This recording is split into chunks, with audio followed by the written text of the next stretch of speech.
एक बहुत बड़ा सरप्राइज मेरे लिए खुद के लिए यह था कि at the very last moment economics का सीयूईटी का पूरा सिलेबस ही चेंज कर दिया गया। थ्रू आउट द ईयर मैंने बहुत मेहनत करके सारे नोट्स बनाए थे, सारी शीट्स तैयार की थी, and on the very last instance जब मैंने उसको जेरोक्स के लिए भी भेज दिया, उसके अगले दिन शाम को नोटिफिकेशन आया कि लगभग entirely the entire syllabus has been changed and the end result was सब जगह पे पुराने सिलेबस की ही बुक्स अवेलेबल थी। कुछ भी नए सिलेबस के हिसाब से मार्केट में अवेलेबल है ही नहीं। तो सबसे बड़ी प्रॉब्लम तो ये आई, सबसे बड़ी प्रॉब्लम ये वाली आई। लेकिन with in a very short span of time ये पूरा सिलेबस, पूरा content I have revised it now, और स्पेशल रिक्वेस्ट करूंगा स्पेशली फॉर इकोनॉमिक्स, इसका कोई भी कंटेंट आप किसी के साथ शेयर मत कीजिएगा, क्योंकि कहीं पे भी अपडेटेड सिलेबस के हिसाब से कंटेंट अवेलेबल है ही नहीं। तो बहुत मेहनत के साथ ये पूरा कंपाइल किया गया है, रात भर जग करके मैंने खुद टाइप करके पूरा ये बनाया है। तो प्लीज आप लोग इसको किसी के साथ शेयर मत कीजिएगा। चलिए एक बार जरा शुरुआत करते हैं by studying its syllabus for CUET. अब इकोनॉमिक्स का सिलेबस है क्या, इस पे आते हैं जरा। सिलेबस पहला पार्ट है इसका माइक्रो इकोनॉमिक्स। चलिए स्टार्टिंग विद पहला पार्ट है इसका introductory micro economics. Syllabus change हुआ है, लेकिन मैं ये कहूंगा अच्छा हुआ चेंज हो गया, क्योंकि इसके पहले तक जो सिलेबस था वो इस तरीके से डिजाइन था कि that was favouring 95% the CBSE board students only. इसके पहले तक का जो सिलेबस था वो 95% इस तरीके का था कि वो सीबीएसई बोर्ड के स्टूडेंट्स को तो फेवर कर रहा था, लेकिन आईएससी बोर्ड के स्टूडेंट्स को कहीं ना कहीं दिक्कत थी उससे। अब जो सिलेबस आया है वो कहीं ना कहीं एक इवन हो गया, चाहे आप आईएससी बैकग्राउंड के हो या सीबीएसई, दोनों के लिए काफी हद तक ये इवन आउट हो गया। कैसे, देखते हैं। इंट्रोडक्टरी माइक्रो इकोनॉमिक्स, इसका पहला टॉपिक है इंट्रोडक्शन, और इसमें जो ये टॉपिक है माइक्रो इकोनॉमिक्स, सेंट्रल प्रॉब्लम, ये सब आप चाहे आईएससी हो या सीबीएसई बैकग्राउंड के, दोनों ने इसको पढ़ा हुआ है। और इनफैक्ट मेरा मानना है कि ये वाला टॉपिक तो दोनों ने क्लास 11th में ही पढ़ लिया था, चाहे आप आईएससी से रहे हो या फिर आप सीबीएसई से, दोनों ने पढ़ा हुआ। फिर आइए consumer behaviour and demand. Consumer behaviour and demand, तो इसका पहला टॉपिक कंज्यूमर इक्विलिब्रियम, ये भी आप लोगों ने पढ़ा हुआ है। आईएससी वालों ने ये टॉपिक 12th में पढ़ा है, सीबीएसई वालों ने ये टॉपिक क्लास 11th में पढ़ा है, लेकिन पढ़ा दोनों ने है। और फिर डिमांड के बारे में अगर बात करें तो डिमांड वाला टॉपिक भी दोनों ने ही पढ़ा हुआ है। अगेन आईएससी वालों ने 12th में पढ़ा है, सीबीएसई वालों ने 11th में ही पढ़ लिया था ये टॉपिक, तो दोनों का पढ़ा हुआ टॉपिक है। फिर आइए प्रोड्यूसर बिहेवियर एंड सप्लाई, तो इसमें पहला production function, returns to factor, returns to scale. Again ये सारे टॉपिक भी आईएससी वालों ने 12th में पढ़े हैं, सीबीएसई वालों ने क्लास 11th में पढ़े थे। सप्लाई, इसके साथ भी यही चीज है। कॉस्ट एंड रेवेन्यू, इस टॉपिक के साथ भी अगर आप देखेंगे तो सेम चीज ही आपको देखने को मिलेगी। आगे बढ़ते हैं। प्रोड्यूसर्स इक्विलिब्रियम, ये भी आप दोनों ने ही पढ़ा हुआ है, चाहे आप आईएससी वाले हो या फिर आप सीबीएसई, दोनों का पढ़ा हुआ टॉपिक है, कुछ नया नहीं है। फिर आइए फॉर्म्स ऑफ मार्केट। मार्केट के तो बहुत सारे फॉर्म्स होते हैं, परफेक्ट कंपटीशन, मोनोपोली, मोनोप्सनी, ओलिगोपोली ना, मोनोपोलिस्टिक, बहुत सारे होते हैं। लेकिन अच्छी बात यह है कि आपको सिर्फ परफेक्ट कंपटीशन के बारे में ही पढ़ना है, नथिंग एल्स। तो ये टॉपिक भी आईएससी या सीबीएसई दोनों बच्चों ने पढ़ा हुआ है। फिर आइए unit number 5, simple application of tools of demand and supply curves. सुनने में थोड़ा कॉम्प्लिकेटेड लग रहा होगा कि ये क्या टॉपिक है, ये तो हमने पढ़ा ही नहीं। ऐसा नहीं है, पढ़ा है आपने इस टॉपिक को by the name price ceiling और फ्लोर प्राइस, याद आ रहा है कुछ? प्राइस सीलिंग, फ्लोर प्राइस, इस नाम से आपने अगेन आईएससी वालों ने 12th में, सीबीएसई वालों ने 11th में पढ़ा है। बहुत बड़ा टॉपिक नहीं था ये, छोटा टॉपिक था, लेकिन पढ़ा दोनों ने। तो ये उसी के बारे में, नथिंग एल्स, कुछ और नहीं है ये। फिर आइए, यहां तक था आपका माइक्रो इकोनॉमिक्स। अब आते हैं इंट्रोडक्टरी मैक्रो इकोनॉमिक्स। ये पूरा का पूरा टॉपिक मैक्रो इकोनॉमिक्स का, ये पूरा का पूरा टॉपिक आईएससी हो या सीबीएसई, दोनों ने ही क्लास 12th में पढ़ा हुआ है। अब यहां 11 12 का भी कंफ्यूजन खत्म, दोनों के दोनों ने क्लास 12th में ही पढ़ा है। ठीक है, इसी साल पढ़ा है, कहने का मतलब। देखिए क्या क्या, पहला है national income and related aggregates. तो नेशनल इनकम का पूरा कंटेंट जो भी था वो आपने पढ़ा हुआ है, चाहे आईएससी या फिर सीबीएसई। फिर आइए, determination of income and employment, again aggregate demand, aggregate supply, याद आ रहा होगा ये सब टॉपिक। ठीक है, कुछ दिन पहले ही आप लोगों ने एग्जाम भी दिया, अभी ऐसा लग रहा होगा जैसे सर पिछले जन्म में पढ़ा था अभी, है ना? तो पढ़ा आप लोगों ने है, क्लास 12th में ही पढ़ा है इसको। फिर आगे बढ़ते हैं, money and banking. Money and banking, तो चाहे मनी या बैंकिंग, ये दोनों भी आपने अलग अलग चैप्टर्स के तौर पे, ये पूरा आपने पढ़ा हुआ है। तो कोई भी नया टॉपिक यहां पर नहीं है, सब पढ़ा हुआ है। इसके बाद नेक्स्ट है आपका गवर्नमेंट बजट एंड इकोनॉमी। तो आपने गवर्नमेंट बजट, ये तो चैप्टर था ही आपके सिलेबस में, इसके अलावा और भी इसमें अलग अलग छोटे छोटे टॉपिक्स हैं। अब जैसे ये फिस्कल डेफिसिट, प्राइमरी डेफिसिट, ये सब भी आपने इस बजट वाले टॉपिक में पढ़ा हुआ है। तो ये पढ़ा हुआ टॉपिक है, पूरा चैप्टर है, कुछ नया नहीं है इसमें। और फिर आते हैं लास्ट, बैलेंस ऑफ पेमेंट। लिखा खाली बैलेंस ऑफ पेमेंट है, लेकिन इसमें फॉरेन एक्सचेंज रेट भी आपका आता है। आपने फॉरेन एक्सचेंज मार्केट इस नाम से भी एक चैप्टर पढ़ा होगा, और बैलेंस ऑफ पेमेंट नाम से भी पढ़ा होगा। तो ये सब कुछ आपका पढ़ा हुआ है। कुल मिला के कहने का मतलब मेरा ये है, इकोनॉमिक्स में कोई भी ऐसा सिंगल टॉपिक भी नहीं है जो आपने आइदर इन क्लास 11th या 12th ना पढ़ा हो। ठीक है, अब हमारा पढ़ने का तरीका क्या होगा वो मैंने ऑलरेडी आपको बताया था, एक बार मैं फिर से इसको बता देता हूं तरीका क्या होगा, जिससे कि जो लोग अभी नए नए इस क्लास में भी आए हैं उनको भी पता चल जाए। देखिए, सिलेबस तो मैंने आपको दिखा दिया, और सिलेबस इतना ज्यादा है कि अगर इसको बहुत ज्यादा डिटेलिंग में जाके हम समझने की कोशिश करेंगे तो वो 1-1.25 महीने में होने लायक बिल्कुल नहीं है। जितना आपको समय लगा था 11th 12th में, उतना ही समय लगेगा, और हमारे पास इतना समय है नहीं, क्योंकि एग्जाम आपके मोस्ट प्रोबेबली 8th में ऑनवर्ड से स्टार्ट हो जाएंगे। तो हमें उसके पहले ही कंप्लीट करना है। और इसके लिए ये जो नोट्स डिजाइन किए गए हैं, इसकी कॉपी जैसा कि मैंने बताया आपको जहां तक है कल मिल जाएगी, कल नहीं तो 100% परसों तो आपको मिल ही जाएगी इसकी कॉपी।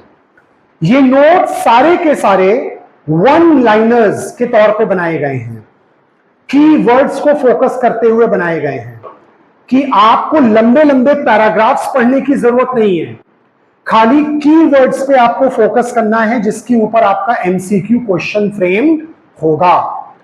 मैं आपको शॉर्ट में एक एक चैप्टर, एक एक टॉपिक रोज के रोज पढ़ाता जाऊंगा और फिर उस चैप्टर से रिलेटेड एक प्रैक्टिस शीट मॉक टेस्ट के तौर पे उसी टर्न पे आपको दूंगा, जिसमें 50 क्वेश्चंस होंगे उस पर्टिकुलर टॉपिक से रिलेटेड जो मैं पढ़ाऊंगा उस दिन क्लास में। आपका काम होगा कि वो शीट आप घर पे ले जाकर के एग्जैक्ट 60 मिनट्स के अंदर वो शीट सॉल्व करके अगले टर्न पे लेके आएंगे। अगले टर्न पे मैं आपको सारे आंसर्स डिस्कस करूंगा, आप खुद से मार्किंग करके चेक करेंगे कि आपने कितना स्कोर किया। आपको पता चलेगा कि आप एग्जैक्टली कहां पे स्टैंड कर रहे हैं, और फिर जितने भी क्वेश्चंस उसके अंदर थे वो एक एक करके जिन जिन क्वेश्चंस में जिसको जिसको डाउट होगा वो सारे क्वेश्चंस में डिस्कस करूंगा। और डिस्कस करने के बाद फिर उसी टर्न पे दूसरा चैप्टर में आपको समझाऊंगा और फिर दूसरे चैप्टर की शीट आपको दूंगा, और ये प्रोसेस इसी तरीके से चैप्टर आफ्टर चैप्टर चलता जाएगा।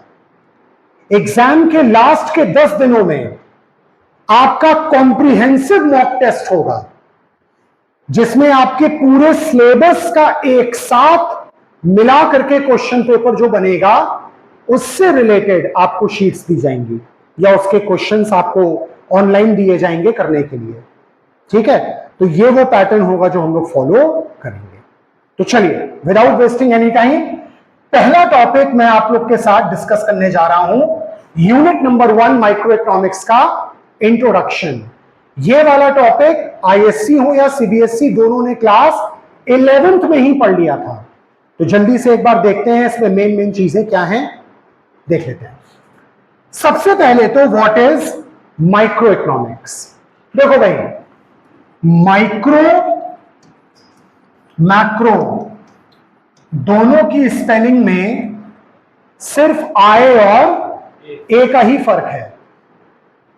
तो आई का मतलब है इंडिविजुअल और ए का मतलब है ऑल या कह लो एग्रीगेट। जब भी आप इंडिविजुअल स्टडी कर रहे हैं it's a part of micro economics, और जब भी आप एग्रीगेट स्टडी कर रहे हैं, सबके बारे में पढ़ रहे हैं, पूरी इकोनॉमी के बारे में पढ़ रहे हैं, दैट इज मैक्रो। ठीक है, तो ये बात तो आप जानते ही हैं। देख लेते हैं क्या लिखा है। Definition, micro economics is the branch of economics that studies behaviour of individuals, households, household का मतलब consumers, firms in making decision regarding the allocation of limited resources. हम सब लोगों ने इकोनॉमिक प्रॉब्लम्स के बारे में पढ़ा है ना। इकोनॉमिक प्रॉब्लम्स 3 होती हैं, कौन कौन सी?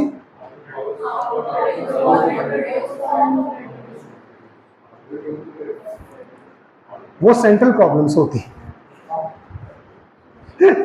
देखिए यही कंफ्यूजन होता है, जो आपने भी बताया वो सेंट्रल प्रॉब्लम में आता है।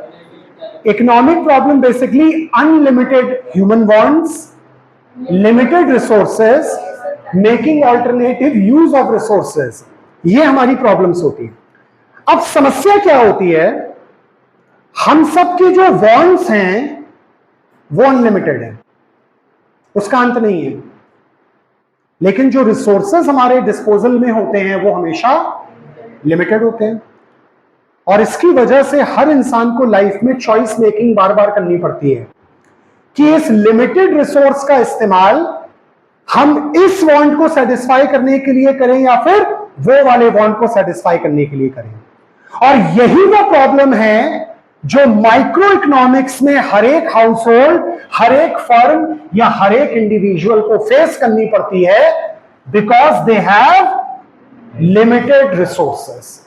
इसी के बारे में माइक्रो इकोनॉमिक्स में हम लोग पढ़ते हैं, ये बात आप ऑलरेडी जानते हैं। फोकस एरियाज, माइक्रो इकोनॉमिक्स किन एरियाज पे फोकस करता है? How consumers make choices to maximise utility. आपने पढ़ा है ना टॉपिक माइक्रो इकोनॉमिक्स में, कंज्यूमर इक्विलिब्रियम, सिलेबस में भी है, अभी आगे चल के पढ़ेंगे भी आप। कंज्यूमर इक्विलिब्रियम पॉइंट को हम लोग क्या कहते हैं? It is better known as maximum satisfaction point for the consumer, maximum satisfaction point for the consumer.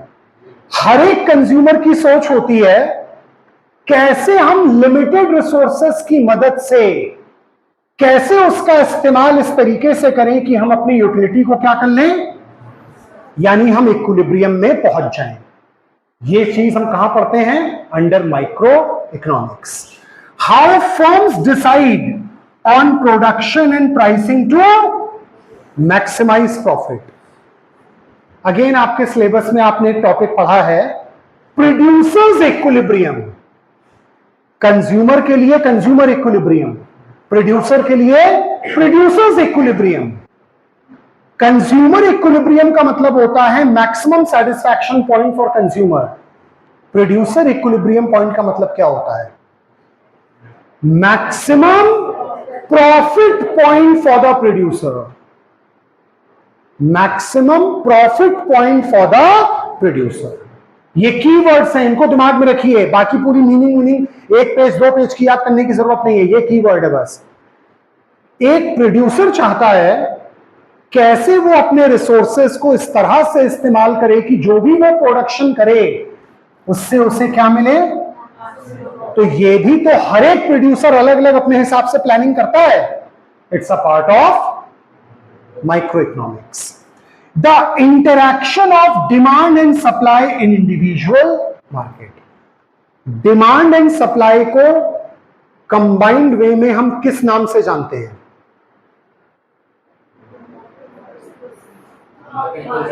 Market forces. ये ध्यान रखिएगा, they are known by market forces. यानी ये वो दो फोर्स होते हैं, एक डिमांड और एक सप्लाई, जो पूरे मार्केट को गवर्न करने का काम करते हैं। और हर एक इंडिविजुअल इन्हीं दो फोर्सेस की मदद से सारी चीजों को कहां पे लाने की कोशिश करता है? इक्विलिब्रियम में लाने की कोशिश करता है। इसको माइक्रो इकोनॉमिक्स डील किन चीजों के साथ करता है? तो इट स्टडीज इंडिविजुअल मार्केट, चाहे वो लेबर मार्केट हो या प्रोडक्ट मार्केट, आप जानते हैं। Analyses price determination. प्राइसिंग कभी भी बल्क में एक साथ सारे प्रोडक्ट्स की नहीं होती। प्राइसिंग इंडिविजुअली अलग अलग प्रोडक्ट के लिए अलग अलग होती है। आप देखो भाई, जैसे कोई भी कंपनी है, सैमसंग है, बहुत सारे मोबाइल फोन्स बना रही है, लेकिन क्या सारे मोबाइल फोन्स का प्राइस सेम होता है? हर अलग अलग जो उसका ब्रांड है, अलग अलग उसका जो मॉडल है, राइट, जो उसका मॉडल है, उस मॉडल को इंडिविजुअली स्टडी किया जाता है कि उस पर खर्चा कितना आया और उसका प्रॉफिट मार्जिन कितना होगा, तो उसकी हम प्राइस कितनी रखें। तो ये काम माइक्रो का है, मैक्रो का नहीं है। रिसोर्स एलोकेशन और मार्केट एफिशिएंसी, ये सब माइक्रो इकोनॉमिक्स में स्टडी किया जाता है from one market to another. Importance, micro economics को पढ़ने का फायदा क्या है? Helps understand how economies function at a granular level. Granular मतलब माइन्यूटेस्ट, एकदम छोटे से छोटे लेवल पे इकोनॉमी कैसे वर्क करती है, इंडिविजुअली कैसे वर्क करती है, यहां पे हम लोग ये स्टडी करते हैं। Provides insight into consumer behaviour and market dynamics. कभी भी दो कंज्यूमर्स का बिहेवियर एक जैसा नहीं हो सकता। दो कंज्यूमर छोड़िए आप, अगर आप ट्विंस भी हैं, ठीक है, आप ट्विन सिबलिंग भी हैं, तो ऐसा नहीं होगा। फिल्मों में दिखाया जाता है कि एक को मार पड़ी दूसरे को दर्द हो रहा है, वो फिल्म में होता है। नॉर्मली आप ट्विंस भी होंगे ना, तो भी एक का बिहेवियर अलग तरीके का होता है, दूसरे का बिहेवियर अलग तरीके का होता है। फ्रेंड्स के ग्रुप्स होते हैं, अब आप देखो उस ग्रुप में हर तरह के होते हैं ना, लड़के या दोस्त जो भी हैं आपके फ्रेंड्स, हर तरह के होते हैं। कोई होता है जो शांत टाइप का होता है, कोई होता है जो हर बात पे अरे चल के देख लेते हैं जरा, है ना, साइकिल स्टैंड पे मिलते हैं। कुछ इस टाइप के भी होते हैं कि ना साइकिल स्टैंड पे मिलके बात करेंगे उससे। कुछ इस टाइप के भी होते हैं, कुछ पढ़ाकू किस्म के होते हैं, कुछ मजाकिया किस्म के होते हैं। कुछ ऐसे भी होते हैं जो एग्जाम टाइम पे ही हम उनको दोस्त बनाते हैं, है ना, ऐसे भी होते हैं कुछ, सब क्योंकि अलग अलग बिहेवियर के हैं। और इसीलिए इन सबको माइक्रो इकोनॉमिक्स में हम पढ़ते हैं, क्योंकि कंज्यूमर बिहेवियर कभी भी दो लोगों का एक जैसा नहीं हो सकता। अभी मैं पढ़ा भी रहा हूं, पढ़ा तो मैं सबको रहा हूं, क्या सब वाकई में पढ़ रहे हैं? That's a big question mark, है ना। कुछ बैठे बैठे सो भी रहे होंगे, ऐसा भी हो सकता है।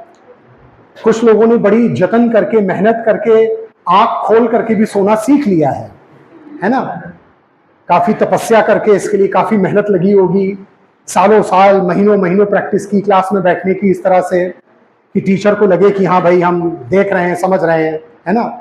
तो हर कोई एक जैसा कभी हो ही नहीं सकता। चलिए आगे बढ़ते हैं। सेंट्रल प्रॉब्लम्स, जिसके बारे में आप लोग बता रहे थे अभी थोड़ी देर पहले।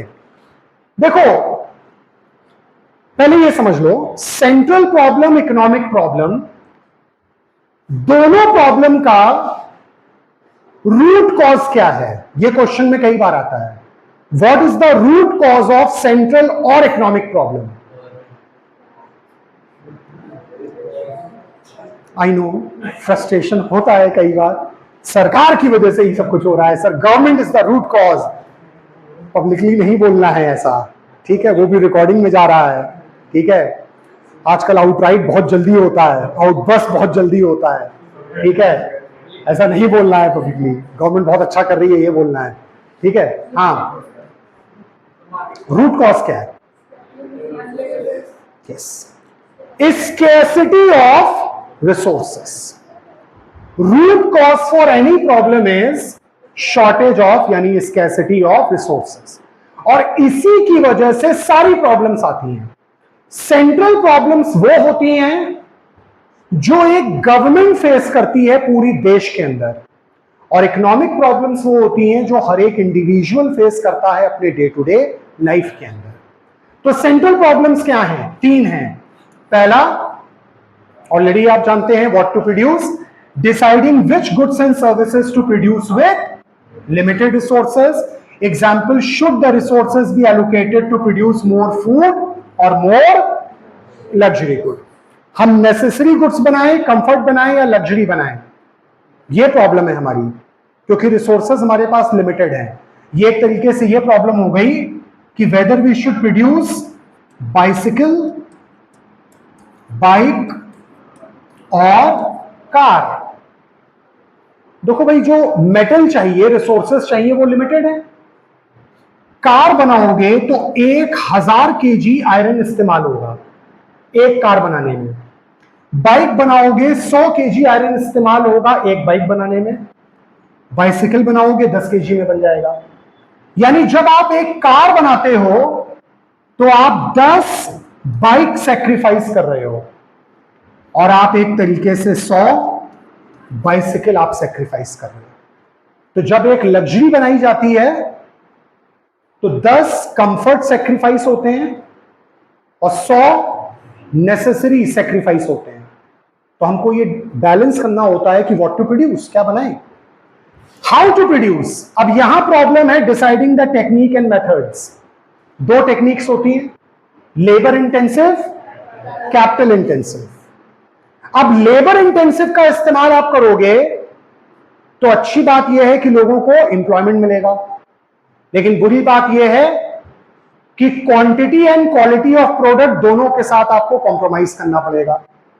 और अगर आप कैपिटल इंटेंसिव यानी मशीनों का इस्तेमाल करते हैं तो अच्छी बात यह है कि quantity and quality of product दोनों इंप्रूव कर जाएगा, लेकिन बुरी बात यह है कि इंडिया जैसे देश में जहां पॉपुलेशन पहले से ही इतनी ज्यादा है, अनएम्प्लॉयमेंट की प्रॉब्लम और ज्यादा बढ़ जाएगी। तो दैट इज अ प्रॉब्लम।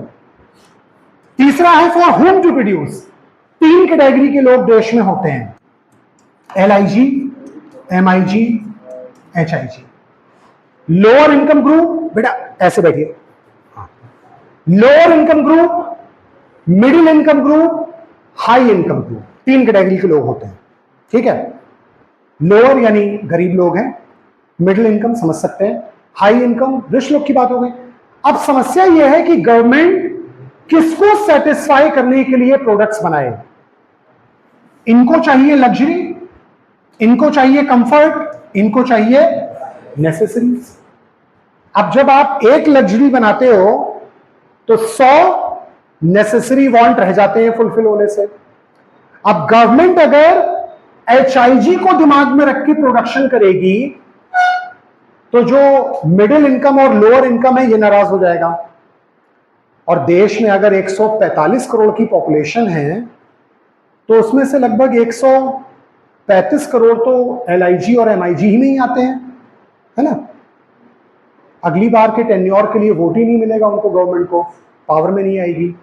और अगर गवर्नमेंट LIG के हिसाब से काम करती है तो ये जो HIG है ये नाराज हो जाएगा, ये टैक्स ही नहीं देगा, पैसा ही नहीं देगा। और बिना पैसे के आप इलेक्शन लड़ लो, कैसे लड़ोगे फिर अगली बार? एक तरफ कुआं है, एक तरफ खाई है, कुछ भी कर लो आप।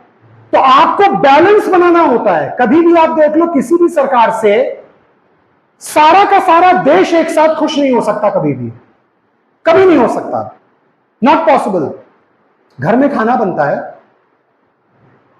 या तो दादाजी बहुत खुश होते हैं उस खाने से, या पापा होते हैं, या फिर आप होते हैं। दादाजी खुश होंगे अगर दलिया बन जाए, खिचड़ी बन जाए, पापा खुश होंगे पूरी सब्जी बन जाए, आप खुश होंगे कुछ इटालियन बन जाए, चाइनीज बन जाए, पिज्जा बन जाए, कुछ ऐसा। अब पिज्जा वगैरह बन रहा है, दादाजी नहीं खा रहे, तो ये प्रॉब्लम तो आएगी ही आएगी। Not everyone can be satisfied at the same time, ठीक है। Deciding the distribution of goods and services among individuals. अब आइए PPC, प्रोडक्शन पॉसिबिलिटी कर्व। ये भी आपने पढ़ा हुआ है, याद होगा, पढ़ा होगा इसके बारे में ना। इसी को हम लोग PPC कहते हैं, प्रोडक्शन पॉसिबिलिटी कर्व। ये होता क्या है? कर्व यानी ग्राफ, एक ऐसा ग्राफ जो हमें अलग अलग प्रोडक्शन करने की पॉसिबिलिटीज के बारे में बताता है कि एज अ प्रोड्यूसर हम अपने लिमिटेड रिसोर्सेस की मदद से क्या क्या चीजें हैं जो हम प्रोड्यूस कर सकते हैं और क्या क्या चीजें हैं जो हम प्रोड्यूस नहीं कर सकते। और कभी भी आपको एक बार में अगर 2 चीजें प्रोड्यूस करनी होंगी तो एक चीज का प्रोडक्शन अगर आप बढ़ाएंगे तो वो तभी बढ़ा पाएंगे जब दूसरे का प्रोडक्शन आप घटाएंगे। इसी के बारे में होता है PPC। देखिए, PPC is a curve that shows the maximum combination of two goods an economy can produce with its available resources and technology, assuming, ये important है, assuming full and efficient utilization of resources। full and efficient utilization of resources को economics में किस बेहतर नाम के साथ जाना जाता है?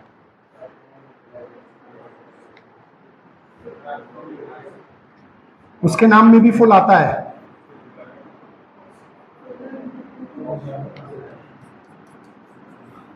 Full employment. फुल एम्प्लॉयमेंट के नाम से जाना जाता है। फुल एम्प्लॉयमेंट के 2 मतलब होते हैं। एक होता है जो कि कम इफेक्टिव मतलब है, लेकिन लोगों को लगता है यही ज्यादा इफेक्टिव है, ऐसा नहीं। कम इफेक्टिव मतलब ये होता है कि देश में जितने भी लोग हैं who are willing to work and capable to work, if all such people get the work, that is full employment।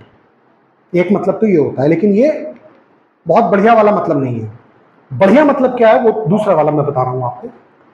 देश में जितने भी रिसोर्सेज हैं, whether it is land, labour, capital, whatever, अगर सारे के सारे रिसोर्सेज का 100% यूटिलाइजेशन होने लग जाए, that is called full employment of resources.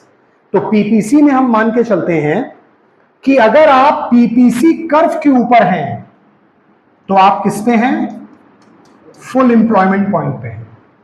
अगर कोई पॉइंट PPC के अंदर है, कोई पॉइंट इसके अंदर रह गया, तो क्या कहेंगे? Under utilisation of resources. और कोई पॉइंट अगर इसके बाहर चला गया, ओवर यूटिलाइजेशन। अब एक बात समझो जरा, ये एक ग्लास है, ये पानी भर दिया मैंने इसके अंदर, यहीं तक भरा है। ये ग्लास अंडर यूटिलाइज्ड है, फुल यूटिलाइज्ड है, ओवर यूटिलाइज्ड है? ठीक है, ऊपर तक भर दिया। अब क्या है? फुल एम्प्लॉयमेंट हो गया। अब मैं और भर रहा हूं, गिर जा रहा है। ओवर यूटिलाइजेशन कोई टॉपिक ही नहीं होता, मैं ये बताना चाह रहा हूं। How can you over utilise anything? How is it possible? Either you can do under utilisation और full utilisation. How over utilisation can be done? No way. Glass है, आधा भरा है अंडर यूटिलाइज्ड, पूरा भर दिया फुल यूटिलाइज्ड। ओवर यूटिलाइज तो तब होगा ना जितनी जगह नहीं उससे ज्यादा भर दें, वो भरेगा ही नहीं उसके अंदर ना, तो ओवर यूटिलाइज कुछ कर ही नहीं सकते आप। तो there is no term as such as called as over utilisation. तो ये यहां पर होना ओवर यूटिलाइजेशन नहीं है, क्योंकि ओवर यूटिलाइजेशन तो होता ही नहीं है, हो ही नहीं सकता। Either you are fully utilised और under utilised, not over utilised. How that can be done? This is economic growth. अगर आप टेक्नोलॉजी को और बेहतर करें, रिसोर्सेज का और बेहतर इस्तेमाल करें, तो जितना आप एग्जिस्टिंग लेवल पे प्रोड्यूस कर रहे हैं उससे भी ज्यादा प्रोड्यूस कर पाएंगे। ये इसका मतलब ये होता है। ओवर यूटिलाइजेशन कोई टॉपिक होता ही नहीं है। पहली बात तो आई बात समझ? क्लियर? क्या assumptions है इसके? Resources are fixed and fully utilised, over utilise नहीं। ठीक है? टेक्नोलॉजी रिमेन्स, ये सब आप जानते हैं, ओनली एक बार में सिर्फ 2 ही गुड्स आप बनाएंगे, और उसमें भी गुड एक्स गुड वाई, एक बढ़ेगा तो एक घटेगा। बढ़ने वाला बढ़ेगा एट अ कांस्टेंट रेट और घटने वाला घटेगा एट इंक्रीजिंग रेट। ये ध्यान रखिए, इंक्रीजिंग रेट पे घटेगा तभी इसका शेप ये वाला आएगा, और शेप को हम क्या कहते हैं? कॉनकेव। अगर ये डिमिनिश होता डिमिनिशिंग रेट से, तब इसका शेप ऐसा नहीं, ऐसा आता। क्या कहलाता? कॉन्वेक्स। और अगर ये घट रहा होता कांस्टेंट रेट पे, तब कैसा शेप आता? ऐसा, लीनियर। ध्यान रखिए, लीनियर, कॉन्वेक्स। बेटा आप आगे बैठिए अलग, क्योंकि मेरे ख्याल से मेरे बोलने के बाद भी आप लोग समझ नहीं पा रहे, थोड़ा अलग अलग होकर बैठ जाइए, क्योंकि आप लोग एक साथ हैं तो वो बात लगातार नॉन स्टॉप करते जा रहे हैं आप लोग। देखिए, ये वाला है लीनियर। लीनियर का मतलब होता है सीधी लाइन, भले ही वो तिरछी हो। ये भी लीनियर है, ये भी लीनियर है, ये भी लीनियर है, सीधी होनी चाहिए चाहे वो तिरछी हो। That's a sign of constancy. ये क्या है? इसका मतलब है कि कोई चीज डिमिनिश हो रही है डिमिनिशिंग रेट पे। ये इसका मतलब है कोई चीज डिमिनिश हो रही है एट इंक्रीजिंग रेट। ठीक है, ये याद रखिएगा। फिर आगे बढ़िए, और क्या है? फीचर्स। क्या क्या मेन बातें हैं समझ गए हैं आप? देखिए, पहला, ये कर्व कैसा होता है? Downward sloping from left to. Shape कैसा होता है? समझ गए हैं आप। पॉइंट्स, अगर अंदर की ओर है पॉइंट, मतलब अंदर की ओर पॉइंट है तो क्या है वो? Point inside the curve is under utilisation. Point on the curve, curve के ऊपर है एफिशिएंट यूटिलाइजेशन यानी full employment of resources. Point outside है तो अनअटेनेबल, हो ही नहीं सकता, ओवर यूटिलाइजेशन हो ही नहीं सकता ना। लेकिन फिर भी अगर हो रहा है तो किसकी वजह से है? With current resource and technology ये पॉसिबल नहीं है कि आप ऐसा कर पाए, लेकिन कर पाएंगे अगर, तो वो इकोनॉमिक ग्रोथ बन जाएगा कि आपने और बेहतर इस्तेमाल किया टेक्नोलॉजी का, तो आप प्रोडक्शन को और ज्यादा बढ़ा पाए। फायदा क्या है पीपीसी को पढ़ने का? फायदा है, इट इलस्ट्रेट्स, कमी के बारे में हमको बताता है, चॉइस मेकिंग और अपॉर्चुनिटी कॉस्ट के बारे में। चॉइस और स्केर्सिटी तो मैंने बता ही दिया था आपको। अपॉर्चुनिटी कॉस्ट क्या रहता है? अपॉर्चुनिटी कॉस्ट एक बहुत प्रैक्टिकल सा कॉन्सेप्ट है और सच्चाई तो यह है कि ये हमारे डे टू डे लाइफ में हर समय इस्तेमाल में आता है।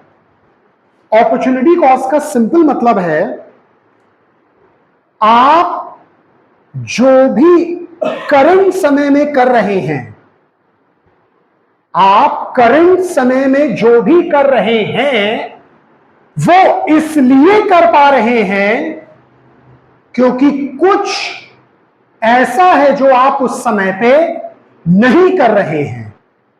This is opportunity cost. मतलब आप लोग इस समय इस क्लास के अंदर हैं। क्यों है? क्योंकि आप किसी और जगह पे इस समय नहीं है। आप चाहते तो अपने दोस्त के साथ कहीं हैंग आउट कर रहे होते, घूम फिर रहे होते, कुछ कर रहे होते, फिल्म देखने चले जाते, कुछ करते। आपने वो सेक्रीफाइस किया to be able to be remain in this class. तो हम लोग अपने ऑल्टरनेटिव्स में से बेस्ट ऑल्टरनेटिव जो हमें लगता है वो हम चुनते हैं और सेकंड बेस्ट ऑल्टरनेटिव को सेक्रीफाइस कर देते हैं। तो जो सेक्रीफाइस हम कर देते हैं वो क्या बन जाता है? Opportunity cost.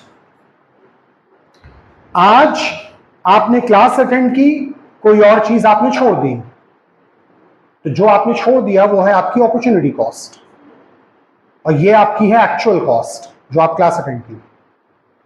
अगले टर्न पे आप में से कई होंगे जो क्लास को ही बनाएंगे अपॉर्चुनिटी कॉस्ट। अरे क्या है यार, क्या पढ़ाते हैं, कुछ समझ में नहीं आता, नींद आती है पढ़ाते हैं, है ना, भाग जाएंगे बहुत सारे। क्लास बनेगी तब क्या? Opportunity cost. Hang out with friends क्या बनेगा? Actual cost. ठीक है? कई लोग को देख के लग रहा है कि मैंने सच बोल दिया शायद। ठीक है, फिर आइए, helps analyse economic growth and resource allocation. PPC हमको बताता है कि कैसे हम इकोनॉमिक ग्रोथ अचीव कर सकते हैं अगर टेक्नोलॉजी का बेहतर इस्तेमाल करें, और कैसे अपने रिसोर्सेज को हमें एलोकेट करना चाहिए। एलोकेट करना चाहिए मतलब डिस्ट्रीब्यूट करना चाहिए कि उसका मिसयूज ना होने पाए। And then the last topic of this chapter, opportunity cost, जो मैंने बता ही दिया लेकिन देख लो एक बार definition. Opportunity cost is the value of next best alternative foregone यानी sacrificed when making a choice। और ये चीज तो हम लोग अपने डे टू डे लाइफ में कितनी कितनी बार करते हैं। आप सोचो लाइफ में आप रोज के रोज जो कुछ भी कर रहे हैं वो इसलिए कर रहे हैं क्योंकि कुछ आप नहीं कर रहे हैं। तो जो भी आप नहीं कर रहे हैं वही उस समय के लिए क्या है? आपकी अपॉर्चुनिटी कॉस्ट। एग्जाम्पल समझ जाएंगे आप। Importance, helps in making informed decision by evaluating trade offs. Trade off का मतलब होता है हर चीज के बीच में हम बैलेंस निकालने की कोशिश करते हैं। हम लोग कई बार बैलेंसिंग करते हैं ना, जैसे एग्जाम के लिए भी आप प्रिपेयर करते हो। अब आपको प्रिपेयर 5 सब्जेक्ट्स करने हैं, आप पांचों एक साथ लेकर के नहीं बैठते। आप ये देखते हो कि यार कौन सा सब्जेक्ट मेरा सबसे ज्यादा अंडर प्रिपेयर्ड है, तो आप सोचते हो कि इस समय ये वाला सब्जेक्ट पढ़ना is more important rather than studying this subject which is already 80% prepared. तो मैं इसको अभी समय दूंगा जिससे इसको भी मैं उस 80% के बराबर ले आऊं। तो आप ये वाले को पढ़ रहे हो, उस वाले को सेक्रीफाइस कर रहे हो, यानी उसे बना रहे हो opportunity cost to be able to maintain a trade off यानी बैलेंस। हम लोग यही तो करते हैं लाइफ में ना। प्लेट में हम लोग खाना लेते हैं तो बैलेंसिंग तौर पे लेते हैं ना कि यार जितना खा सके उतना लें। फिर लगता है कोई चीज कम हो रही है तो हम और ले लेते हैं, ज्यादा है तो निकलवा देते हैं प्लेट से। Because we do trade off यानी वी डू बैलेंसिंग, कि हर चीज बैलेंस में रहे, ना ज्यादा ना कम। Reflects the real cost of choices in terms of sacrificed alternatives. हमें मालूम होना चाहिए लाइफ में कि what we need to sacrifice and what we need to embrace, यानी क्या हमें करना है और क्या नहीं करना है, यह हमें डेफिनेटली मालूम होना चाहिए। और यह हमें कौन बताता है? यह हमें अपॉर्चुनिटी कॉस्ट का कॉन्सेप्ट ही बताता है कि क्या करना है और क्या नहीं। रिलेशनशिप विद पीपीसी क्या है? The slope of PPC represents the opportunity cost of producing one good in terms of another. जो ये पीपीसी का स्लोप आता है ना इस तरीके का, ये अपॉर्चुनिटी कॉस्ट की वजह से तो आता है, क्योंकि हम एक प्रोडक्ट को लगातार बढ़ाते हैं कांस्टेंट रेट पे और दूसरे प्रोडक्ट को लगातार घटाते हैं डिमिनिशिंग रेट पे। तो एक सैक्रिफाइस हो रहा है, एक इंब्रेस हो रहा है, तो जो सैक्रिफाइस हो रहा है वो अपॉर्चुनिटी कॉस्ट ही तो बन रहा है। तो इस तरह से ये इंटरलिंक्ड माना जाता है। This is all in this chapter. ठीक है।